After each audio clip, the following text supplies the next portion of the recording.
episode of the Tile Money Podcast. My name is Luke Miller, your host, and today we've got another fantastic interview for you. I've got Hunter Bloom with me. I interviewed a while back. Hunter is a very energetic young man. He's a go-getter. He's the kind of guy that picks himself up by his boots, works for what he has, and doesn't complain, and makes the best out of every situation that he finds himself in. He opened up a lot to us. He described how he got addicted to drugs when he was younger, how he ended up homeless, and how he's been making some not so great decisions in his life overall, but how he continues to look forward and continuing to make better and better decisions. And now he's found himself with an HVAC career, learning the HVAC trade, and in fact already, being 5-6 years into it.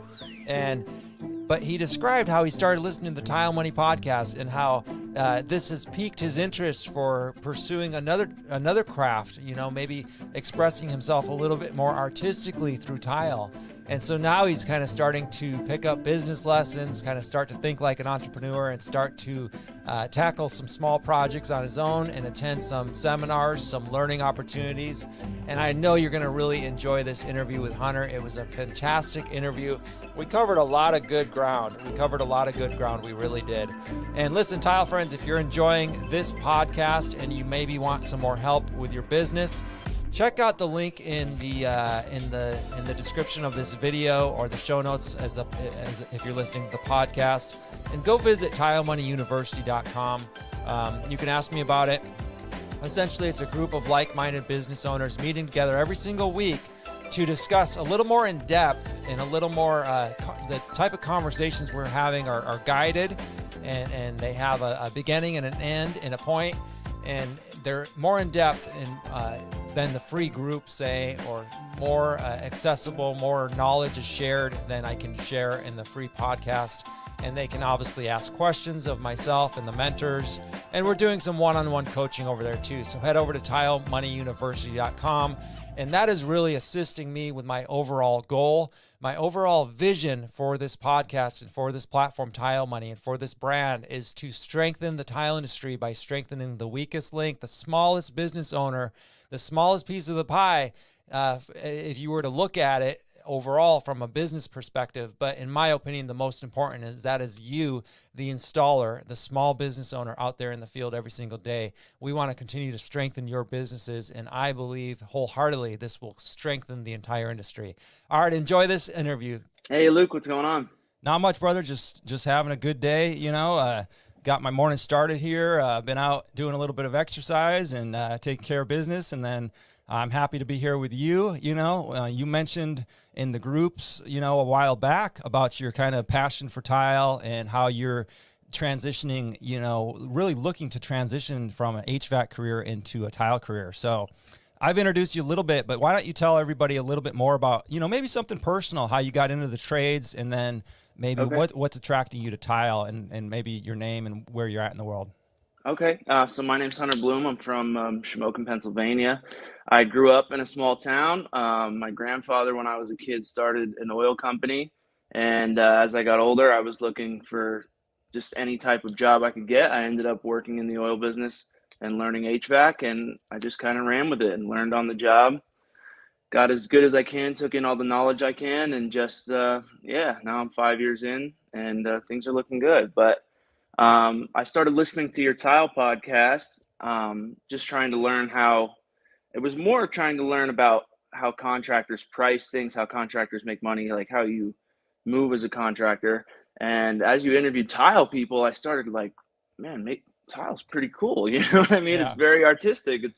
I'm an artistic person, and HVAC has its artistic side to it, but tile is just so, like, from design to layout to installation, every step of the way is key to making it a perfect product, and it's super interesting to me. It seems like a real challenge, and I want to learn that skill for sure. Have you done any tile jobs at this point? Never. No, sir. I've done basically all HVAC. So this is interesting. So you're in the HVAC business for 5 years. You're kind of thinking about becoming a business owner. you stumbled across the Tile Money podcast and were attracted to it just for the solely business discussions, Right. but it's actually piqued your interest in the actual business of tile. And Right. that's, Exactly. I didn't know that. That's crazy. Yeah. Yeah. Yeah. I mean, I know Yeah. you told me, but I didn't really realize how, like, I thought maybe someone in your family was a tile setter or, No, no. yeah, No, that's crazy. I would listen to TileMoney every day on my way to work when I worked in Arizona. Mm, And I was like, man, I started watching tile videos online. Like I just did a class on tile on just how to use thin set, stuff like that. I just want to get into it, man. I really want to I want to have as many skills as I can, and tile is the next one I want under my belt for sure. And what's nice about tile and even HVAC is you can master it, but you can never really master it because every job is different. Everything there's always so much more to learn. That's the challenge I like. You know what I mean? And I see that in tile, and I want to get into that. yeah. Now, do you think you're someone who, obviously you're interested in owning a business, correct? Yes, yeah. Yeah. And are at this point in your career and where you're at and what are you thinking of getting into tile to have a tile business, or are you going to develop the HVAC more, or how are you kind of envisioning where you want to take this at this point? Well, so I have all of the tools now to do my own HVAC business. Basically, I would have to get a truck and kind of do all the legal side of things. Mm-hmm. And tile, like I I don't know the balance. I'm gonna have to find a balance for it, but I definitely want to.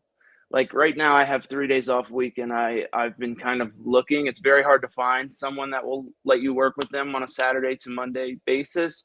But I've been looking for any type of tile job I can find just to learn on those 3 days, and I don't even care what I get paid because those are my days off anyway, and Right. I could just learn as much as I can and then go from there. Then if I'm good enough, I can make the switch from HVAC to tile or wherever life takes me at that point. But yeah, right now I just really want to learn the skill itself with the time I have, and then I think it will all work out from there. I'll find that transition period or whatever works best for me down the road. Now, are you still in? Did you say a small town in Pennsylvania? I didn't catch the name. Are you still in that small town? No, no, that's where I grew up. And then I lived in Arizona for a while, and right now I live in Denver. So Oh, I see. I'm here for a little while now. Yeah, yeah. In a city the size of Denver, I mean, honestly, I could help you locate somebody who does work 7 days a week, R- and That would that, yeah, that might be a good way to go. I mean, I really like your approach to that. Hey, I don't really care what I make. I mean, yeah, I want to make my 20 an hour or 15 or whatever that washes out to be. You're not right. really in it for the money at this point. You're in it to learn the skill and to get some hands Exactly. on. That's really smart. Exactly. I make I live off of the money I make on HVAC, so I'm not really concerned about extra money with tile. I'd rather just learn the skill, Hmm. from the bottom up. I want to watch people that are good at tile and watch them design, just do every step of the process and just learn as much as I can. And I'll help as much as I can until I get good at it for sure. Hmm. Yeah. You know what I mean? And I would suggest, to really, and you're probably already doing this, you can tell me, but I would suggest, consume as much YouTube videos, Yeah. and not that, YouTube really, there's nothing replaces actually hands-on doing the thing, Right. especially for those of us who do work with hands and eyes and, but you've already developed the hand-eye coordination. You've already been working with your hands. So now gathering the knowledge in your brain on YouTube, stack all that knowledge up. Then when you go with your apprentice position, you're gonna advance more quickly because you already you might not understand why Sal DeBlasi or tile coach Isaac Ostrom does certain things the way they do, but Right. once you start installing, you're gonna recollect those little things and be like, now I know why he did this way because now I'm laying this tile out or now I'm Right. waterproofing this, And For so sure. that will help advance you. We also have like the National Tile Contractors Association. They have like in Denver, I bet in Denver, if you really wanted, you could probably find something going on every single month, between, the manufacturers training that exist or the NTCA's training that, I mean, I'm not going to say they're going to be in in Denver every month, but they might go to Denver twice a year. The Right. manufacturers, between all of them, they're probably, I would imagine there probably is some sort of industry training, free training to attend. Have you gotten to do any of this stuff? So I joined the Colorado Tile members group, Right. and I posted on there like, hey, I think that's where you saw my post. Mm-hmm. Like, hey, I'm looking for someone, and I've been invited to. There's actually an NTCA workshop going on today, but it's Nice. at 3:30. Mm-hmm. But now with my new work schedule, if I could find one on a Monday, that would be awesome. Mm-hmm. So I definitely keep my eyes open for that type of stuff. And I actually I signed up, I believe it's Schluter Systems. I take their free online classes just to Yeah. learn about their products and stuff like that, to see what different products are for what application. I'm trying to learn as much as I can with whatever I got. But my goal is to definitely go to a workshop soon. Mm-hmm. But that was kind of a question I had for you. Do you need a certain set of skills to do a workshop, or can you just No. I no? mean, these are, those workshops are basically, if you want to go to a workshop, and I mean, now that I'm saying it, but yeah, I don't believe they're going to say no. Okay. I believe those are public workshops. Now the NTCA does have a regional porcelain panel training that I believe is for NTCA members. Okay. But the workshops, I believe, are for the public. Like anybody Okay. interested in tile could attend. Oh, And sweet. I would, that's my belief. And then, I would call, like, you guys probably have a Floor and Decor over there, or probably several over there in Denver. I would call the Floor and Decor managers, because Floor and Decor carries Laticrete as well as some other products, and ask them, what's your Laticrete rep's name and number? Call that rep and say, here's my name, here's my number.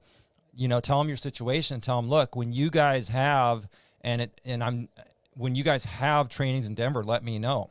Right. If For they're on a sure. Monday or I can go, I do want to go. And you can do that with Laticrete, Ardex, Schluter, Weedy. You can do that. Do you guys have the Tile Shop over there in Denver? Yeah. Yeah. Actually, I applied Yeah. before I got my new shift. I applied for a job with the tile shop. I was like, man, I'll just work there until I meet. Right. You know what I mean? Take another step. Yeah. But it didn't work out. But yeah, there's a tile shop close to my house that I was looking at. Yeah. Well, your head's in the right direction, because I've seen a lot of warehouse workers at like tile shops or tile distributors pick up apprenticeship jobs and start to learn the trade that way. So you're not far off the mark there. Right. But what I was going to say about the tile shop is they carry Ardex and Weedy. So Floor and Decor carries Laticrete, they carry Ardex and Weedy. Between the three of them, they have great programs. Like you said, Okay. both Laticrete and Schluter have the online classes. I know others probably do as well, for free. So those are great, Yeah. And then they have the in-person trainings from time to time. I believe, like Go Board, I believe is out of Denver. I bet they have some training, Oh, really? Yeah. Okay. And I bet they have training for their product or something, and I don't know 100%, but I'm just willing to guess that pretty much any manufacturer at this point has either online or in person or a combination. So, the advice I give to seasoned contractors is know your reps. I'm going to give the same advice to you, Hunter. Like, get to know these reps. If you're interested in tile, they kind of want you on their radar, and Right. that's their job. And the fact of the matter is they will keep you in mind, hopefully, when they come to the training, or they'll tell you how to get alerts or whatever, For sure. and invite you to those trainings. I mean, that's my best advice, is surround yourself with these people. If you start a tile business, in the future, what do you think it would look like? Like, who do you think you want to work for? What kind of tile do you want to install? I don't really know. I just want to, I don't even want to do, like, I know a lot of guys, I see in the groups that a lot of guys in tile, they do tile just for a little bit and then start their own business. And I'd kind of rather almost work with someone who I really look up to, like, who seems like a master tile guy, and just learn as much as I humanly can, and then go out on my own, just to know that my skills are Yeah. solid. You know what I mean? I Yeah. don't want to, like, I see a lot of pictures of bad tile jobs online, and I don't want to be Right. that guy, you know. Nice. Nice. I don't Thank want you. to. Thank I you. don't. On behalf Yeah. of the tile community, thank you. Yeah, I don't want to install a bathroom for 2 weeks and then it end up looking bad, and then you're like, well, should I rip it out or just let it go? And I don't. I just want to. I want to have my skills down pat for sure. I don't want to. I don't want to just be some hack winging it. You know. Yeah. No, that's awesome. That's awesome. I mean, you're right. We see far too much of that in our community. We really Right. do. And it's Right. unfortunate. So we do appreciate that. And I appreciate, your stance on that for sure. I can respect that. Absolutely. So now, I mean, frankly, let's just talk business. I mean, whether it's HVAC business or tile business, like where are you at? Like you seem like you do want to own a business. What business questions do you have for me, or what kind of topics are you passionate about? Right. So my biggest thing is, like I've worked for multiple HVAC companies. I've seen how they price things. I feel like the hardest thing for me to wrap my head around is how do I know what price is good for me and my business? Like I know, like I don't want to use pricing for someone else's business on my business because we're not the same business. Mhm. So how do I find that pricing formula that works for me, and how do I run with that? Basically, like you could give me a version of that in tile if you'd like. Like it doesn't really matter. That's the hardest thing to wrap my head around. Like how do I know what price is good for me? Yeah. Like yeah, I mean, I will tell you that although I do preach don't worry about others' prices, I want to balance that with be aware. Be aware of right, your competitors' prices and why. And that goes from the small companies to the big companies. One thing that really changed my outlook on business when I started looking at the bigger companies, yeah, and I started comparing myself to them, even though I was small, I didn't want to I didn't want to be competitively priced, and I didn't want to compete with people who, kind of were the industry average, right, as far as everything, the sale, the delivery of product, the way we treat and communicate with the client. And so I started researching, like, what are these large companies doing that they're capable of charging 2-3x what the competitors in my realm were charging, and we're doing the same trade. right, And so that's, and I didn't really want to be a 20 truck company, but I started looking at the 20 truck companies, and I started trying to understand and learn from them, both just by observing locally yeah, and also asking questions nationwide with competitors who were there, who, I mean, they're not competitors, they're peers, right? But they're yeah, not in my zip code, right, right, So that's what I did. I started understanding that, yeah, I don't want to compare my prices to other people's, but I do want to understand how they came up with their prices. I want to understand why the tile installation prices are stagnant in a certain subset of contractors, which is small contractors mainly. right, And then I also want to understand why the large guys can charge 2 and 3x. And frankly, a lot of them were putting out subpar work. right, But when I researched them, they had 4 and 5-star reviews. And I knew that my small company and a lot of my peers' small companies were putting out the best work possible. And meanwhile, we had, people beating us up on price, and we had, sometimes people, not, nitpicking or whatever. And I just started wondering why. What I came to realize was it wasn't so much the installation of the product as it was the whole experience for the people who were buying it. right, The large companies, they have a system for onboarding clients from the yes, moment they call you. From the moment they call you, you're getting plugged into the large company's system of ensuring that there's clear communication as much as needed, and that there's clear direction, and that the only thing really discussed is what they want and how you're going to get it for them. right, And because of those things and learning those things, I started to shift my business away from worrying about the competitors' prices, even though I know what they are. So, you know, how do you come up with your price? I mean, that's up to you. You know, you know what you get paid now. You really don't want to pay yourself any less. Right. You know, I would say in your first couple years of business, you're going to have to come to that understanding or decision of how much do you want to pay yourself for being a business owner and taking this on. Now, maybe you are making over 6 figures in your HVAC job. Maybe you do have to kind of understand that, you know, you might drop below that, you know. I mean, I almost hate to say those words because I want to tell you that you don't have to, right? Right. But being a business owner, you know, you're going to have to understand that there's certain risks involved. And at the same time, you're betting on yourself. And the way you're going about it is very methodical. So you're planning and you're strategizing before you just jump in like so many of us did. And so I think you're going to succeed just because of this reason alone. Like, you're thinking, you're asking questions, you're listening to the business podcast, you're really searching for answers. So the way you determine the price you charge is, what do I want to pay myself? Now separate your, like, let's say you started Bloom HVAC. Yeah. You have to understand that Bloom HVAC employs Hunter Bloom. Right. So you have to pay. So what is so what is your employment going to cost Bloom HVAC to do business, and how many taxes does Bloom HVAC have to pay, and what is the overhead of Bloom HVAC? So you're separating your personal income from the company. Right. Both the company and Hunter need money. Right. And so once you determine how much money you need, and maybe you need an apprentice within that first year, then you start to understand, you know, what you need to charge your clientele base, you know. Right. And that's how you come up with that number. And there's 1,000 books.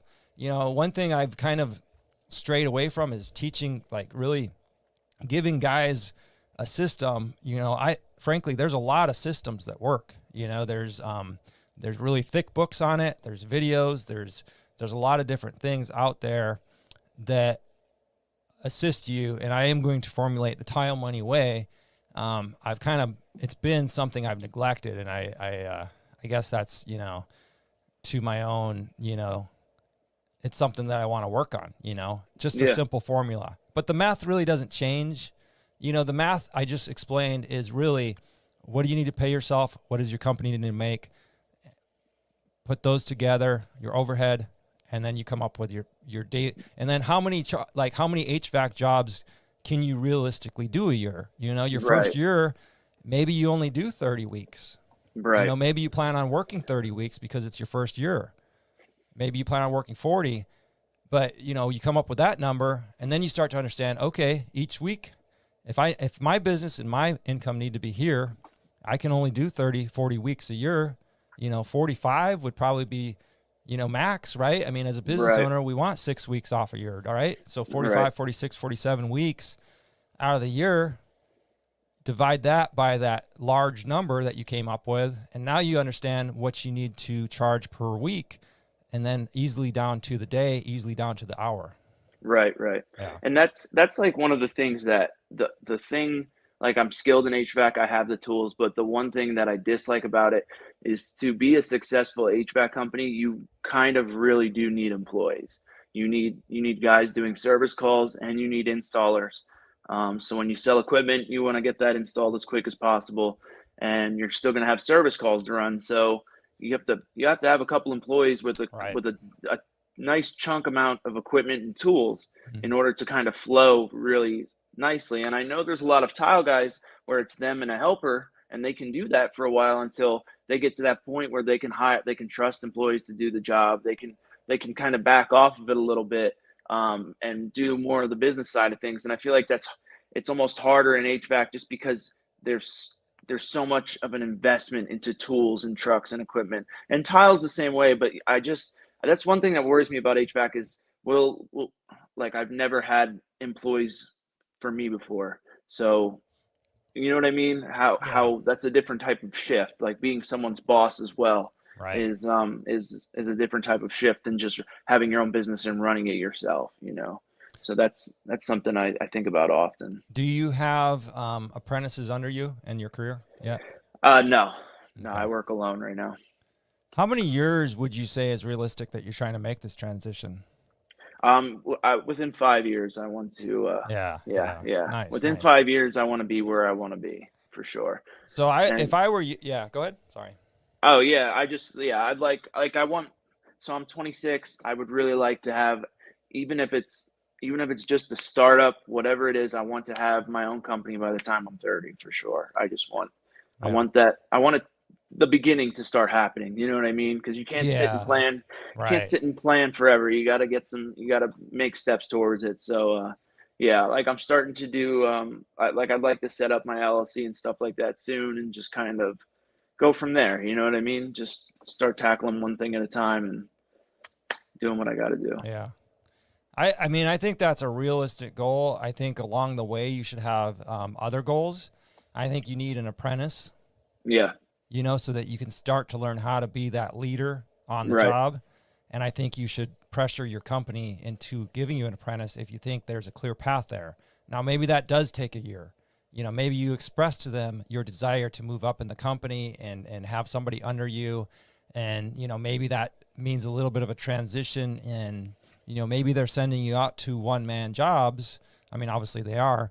Maybe you ask them to start sending you out to two-man jobs and you would like an apprentice, Right. A Right. good company in this day and age in 2022, if they're a good company and they're really looking to advance within, and maybe you can correct me, maybe there's no HVAC guy that has an apprentice. I don't know.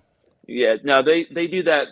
So like I mostly the apprenticeship goes with electricians and plumbers. So if you have your master of plumbing or electrician license, then they give you an apprentice. There are some HVAC apprentices. I do a lot of ride-alongs with new hires, and they kind of ride with me. And because I Okay. work, so I worked for small companies my whole life, Okay. and now I work for a very big company, and their whole approach is, I mean, obviously the prices are higher, but their whole approach on how you treat the client and breaking down options for them and helping, Yeah. just helping to point them in the right direction and doing whatever they're comfortable with. Like it's a different approach, and it's wonderful. Honestly, it's the best company I've worked for, and it brings in money. It does. The system works, and it's just quality work. And I think that's what's key. And that, it kind of taught me that, like, you can do what you want if you do quality work and you treat people correctly. You know what I mean? Yeah. I like that. Well, it sounds Yeah. like they have a really healthy, mindset, business mindset, Right. and a culture there, Right. and you can learn a lot from that. You can also Yeah. learn a lot from any past employees who maybe were opposite, or maybe this company does some things that really rub you the wrong way. Right. Make, journal, make notes for yourself to remember what not to do and what to Right. do, For sure. and I'm glad to hear that you do from time to time have an apprentice ride along and things, because this is training you how to talk to apprentice level employees. Right. This is training you, what works and what doesn't. You Right. might find yourself, not getting along with an apprentice. Well, Right. as a leader and as a business owner, you really need to learn how to handle that situation, because that's going to come up. You need to learn how to communicate effectively and inspire and encourage your apprentices and your employees to do their job and give them the tools they need. And also you communicate with them clearly what their job is. And then if there is an issue on the job, that's when you would step in and say, what did we learn from this? What did we learn from this, and how do we move forward? How do we fix it? Those are all things that you could start, frankly, at your position now, and start thinking about and start, gathering that information. And just like you're watching YouTube videos on tile, you can start watching YouTube videos on leadership and things of this nature, because a lot of being a business owner is mental. You're Right. really going to have to strengthen your mind and strengthen your mental abilities. And, that's something that, I'm a very emotionally charged person. I often will allow my emotions to overtake my judgment. That's something that I'm continuing to work on as a Right. 39-year-old. I own a couple different businesses at this point, and I've owned, half a dozen businesses in my life, Right. And I'm still, it's not that I have mastery over it, but I am working on it. So you need to really be able to identify your weaknesses and then go to work on those, because a lot of tile employees and small business small business owners will end up blaming everything on their employees. Right. And we see it every single day. Right. I can't find no good help. Nobody wants to work. Right. Yeah, I can sympathize with that, because in this economy, there's a lot of people self-employed who should be employed.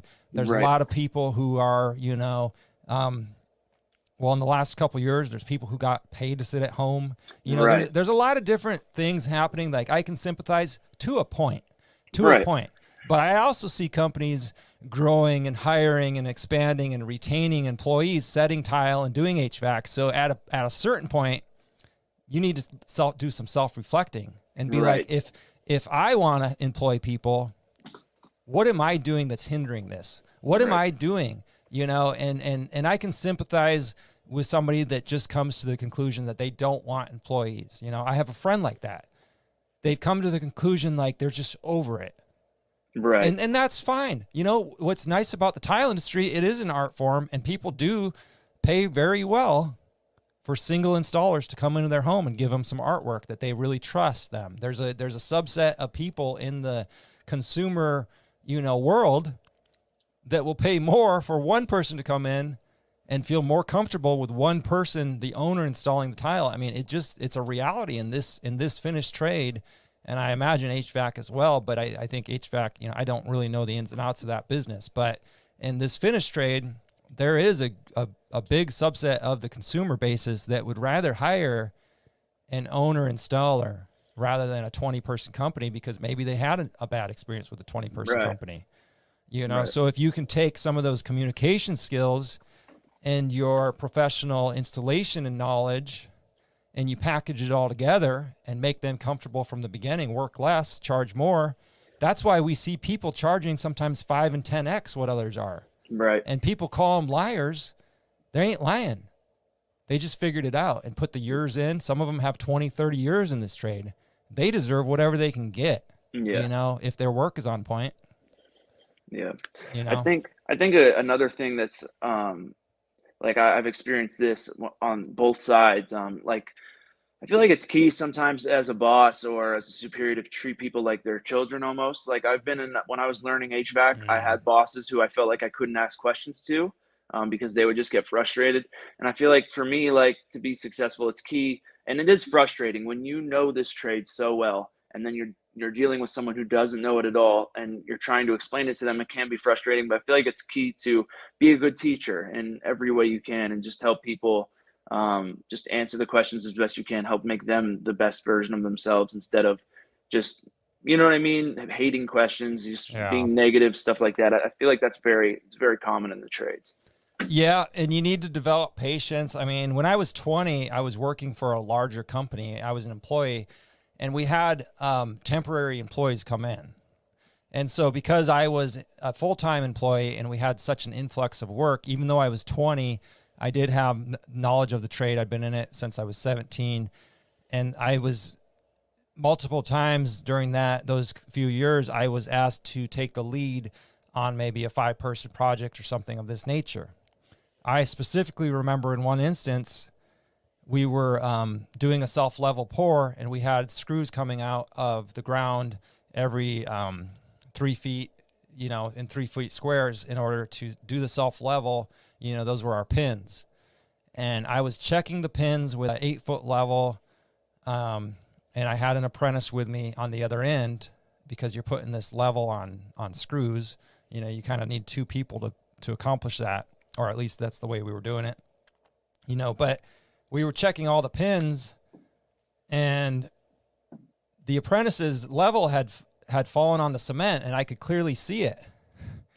And I asked them, I said, can you pick your level up? And they looked at me without even looking at the level. They said, my level is on the pin. What are you talking about? And at that point, I could have yelled. I could have said, you're an idiot. And I just said, if you could just please put your eyes on it. And they did. And they said, oh, I'm sorry. Right. I mean, and that's exactly what you said. Like, we have opportunity to react to our apprentices. Right. Our apprentices can make mistakes. We should expect it from our apprentices. We should welcome it. Right. And we should show them that by our leadership, we're going to get through this. And then, frankly, I've had apprentices teach me things, For sure. Yeah. And so if we don't have an open mind and our attitude, like, we're in this day to day, I've had, the bosses that I've had, my favorite ones who taught me the most, when there was an issue on the job, they would have either the contractor, they would pull the decision maker aside, either the contractor or the homeowner. And they would say, I'm thinking of one instance, we had natural stone. We did a lot of natural stone in San Jose, and we would lay out the veins that would match. And we would make sure like in a shower, we would lay out all 3 walls, get all the stone on the floor to ensure that the customer approved of the color variances and things of this nature. Well, in this one instance, we did not approve of it, and we knew the customer probably wouldn't. So we got the customer involved, and my employer at the time could have sent me home. He could have asked me to sit in the truck. He could have given me some cleanup work to do, but he asked me to come have that meeting with him and for me to give my input if I had any. Oh, wow. That really showed me that he valued me beyond just a guy cleaning up, debris or running cuts, For sure. Yeah. Yeah. My, the company I work for now, when I first got hired, so it's a bigger company. So our boss is what they're called my service manager. And he pulled me aside and he was like, "Hey man, you're going to make mistakes and it's okay." You know what I mean? And then, cause I was very nervous getting this job. It's for a very big company. They were going to have me work on stuff that I hadn't seen before. And I didn't know if I would make it, and he just said, "You're going to make mistakes and we'll fix it. It's okay." And I can call him whenever I need technical help, and I deal with customers every day. I learn that customer service stuff. So yeah, it's just been a great experience. Working for the company I work for now, I've just been taking so many notes. Like, this is really the right way to do it, HVAC wise. And they got it right. We have 2 meetings a week with our shift and our boss. We talk about things, we go over numbers, you know what I mean? We clap for each other. Everything's positive. And if you ever need help, there's help. And I think that's key in the back of my mind, to know that if I need help, I have help, such a confidence boost. Did you say you're 24, 25?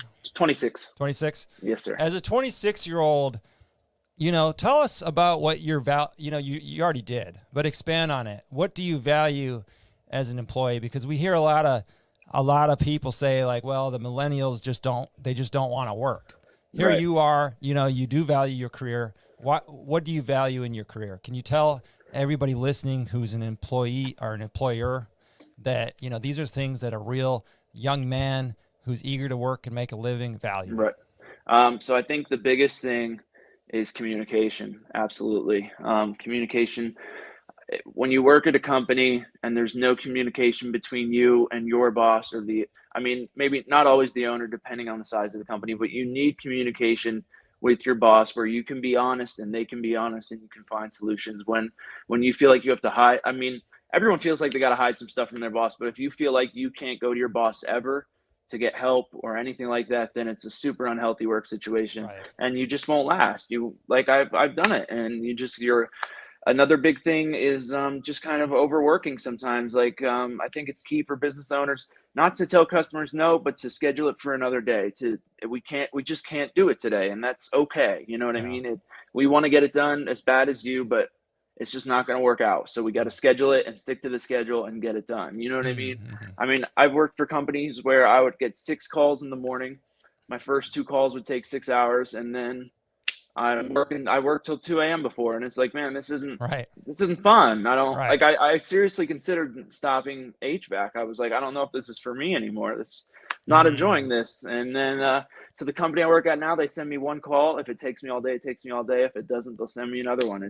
And I communicate with all these multiple people at work every single day. And it's so easy. It makes, like, the technical side of things is always going to be there. but the communication part just makes life so much better. Makes Yeah. life so much better just to have that conversation.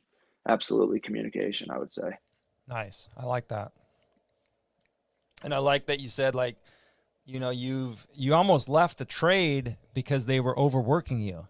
Yeah, And absolutely. you mistakenly, even if it was briefly, put the two and two together. Like, I'm not cut out. I'm not really going to spend any more time in HVAC because they just work too long of hours.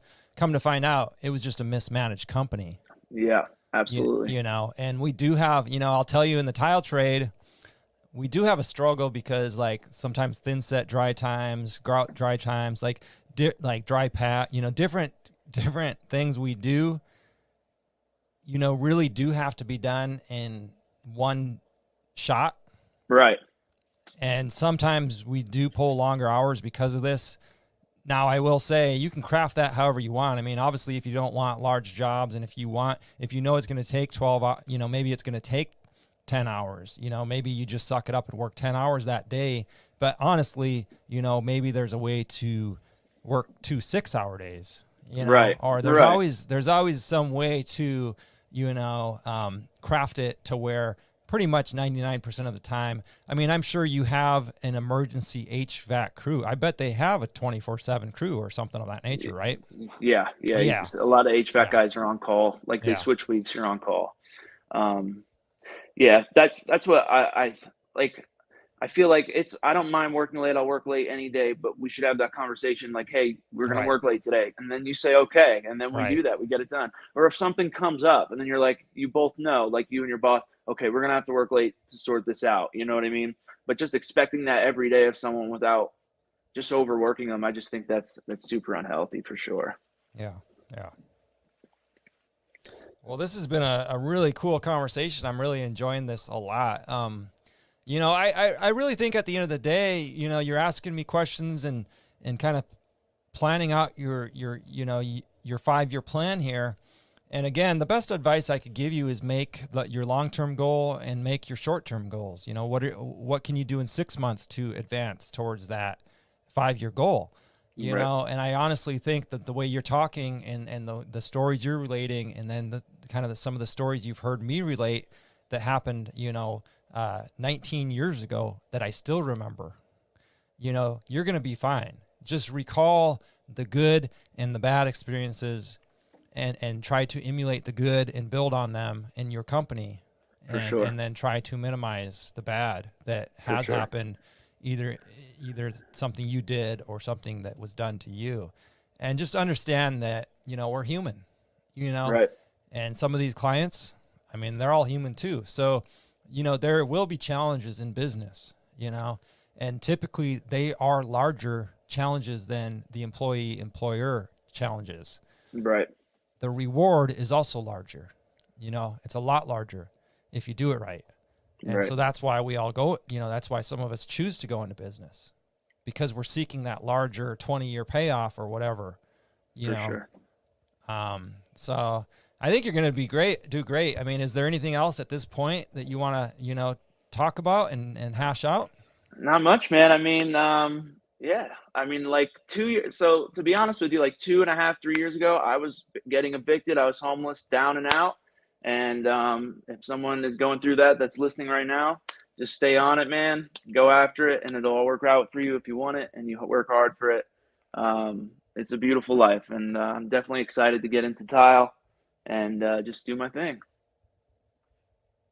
Do you want to talk about that journey more, from homeless to? Yeah, sure. Yeah. So, yeah, I grew up in the small town I'm from. It's not, there's not a lot of good stuff going on. Mm-hmm. And I It's moved funny you around. say that. It's like I grew up in a small town too, Yeah. and unfortunately, us small town kids know how to get up to a lot of trouble. Right. Yeah. Yeah. Because Just you're as just much. You're bored. bored. You're bored. Yeah. Yeah. And I got into some stuff that, I started doing HVAC. I got into some bad stuff, and it was just ruining my life. Went through some things. I overdosed a couple. I used to be a drug addict. I overdosed a couple times. So I went to Chicago for treatment, And I got out there, I was sober for a little bit, and then I relapsed again. I was getting evicted. I had no money. I drove from Chicago to Arizona where my mom was living. Um, I don't know. My life changed during that drive. I started Mm-hmm. doing HVAC again, and I just built a life from there. That was March of 2020, and now I'm Good for here. you. It's Good for wild, you. man. It's so Yeah. wild. Good Like for I never you, thought, Hunter. yeah, never thought Yeah. I would get here. I do believe in sometimes we have to remove ourselves from our surroundings, Right, in order, as hard as that is. for sure. I've done it myself, and it hurts. It really hurts when you lose people who you love, um, because they're going a different path, Right, and they're not helping you out. And, you want to help everybody. And sometimes the best way to do that is to show them by example. You can right, change your life. You right. really can. So thank you for opening up about that. I mean, in the trades, and I suppose in this day and age, this story is very familiar to everybody. Yeah, I think so. Yeah, it really is. So anytime somebody can open up, I will give you as much time as you want to talk about this, because it For is sure. something that can help a lot of people. And just seeing your recovery path and how successful you are now, and where your head's at, you're in a very professional head space. You have very realistic goals. They're not outlandish at all. To think that you can own a business in 5 years is absolutely a reality for you. Absolutely. I believe it, man. I definitely Absolutely. believe it. Yeah. Yes, sir. Well, I appreciate your time.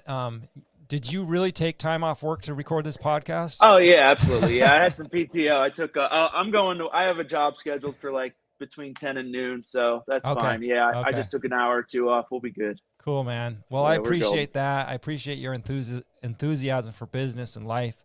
You're welcome anytime on this podcast, and we can Awesome, do man. it. We can do it on your off day. Just let Sounds me know. great. Sounds great. Thank you I so appre- much for the opportunity, Luke. I You're really welcome, appreciate brother. it. You're welcome. Have a good day. Yes, sir. You too. All right, Tile friends, I hope you enjoyed that interview with Hunter as much as I enjoyed getting to know him. What a fantastic outlook he has, and a real drive to get things done and to learn and to work with his hands. Really want to commend Hunter for his attitude, and thank him as well for being more vulnerable and opening up and sharing his story, even though, there are things that are hard to share, but we share them often, I imagine, because he wants to help more people just like him, get through a hard time and encourage them. And so for that, thank you, Hunter, very much. It's very much appreciated. I really also appreciate how much he doesn't want failures. He said, I don't want failures, so I'm learning as much as I can about this trade before I were to go and dive into it. And he's really looking for somebody to mentor under. So maybe you're in the area, maybe you get a hold of Hunter, maybe it works out. I want to remind you, Tile friends, stay positive out there. And above all else, please, please, please stay profitable. All right, over and out.